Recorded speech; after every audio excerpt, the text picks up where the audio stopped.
ఆ పైన గెద్దున్నాళ్ళు లేనసేపు అవన్నీ దూరంగా వెళ్ళి మేస్తాయి. కానీ పైన శబ్దం వినపడితే అన్ని పిల్లలు ఎక్కడికి వచ్చి చేరతాయి?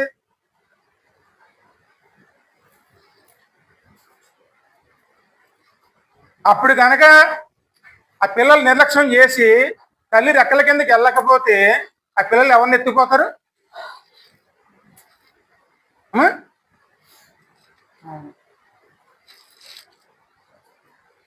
అదే ఉదాహరణ చెప్తున్నారండి. లోకంలో మనం బతకడానికి ఎక్కడో తిరుగుతూ బతుకుతూ ఉంటాం మనం. కానీ సాతానుకారుగా మన మీద ప్రయోగం చేయడానికి సిద్ధపడినప్పుడు ఆ ప్రభావాలు కనపడుతున్నప్పుడు ఖచ్చితంగా మనం ఎవరి భద్రతలోకి వెళ్ళాలి?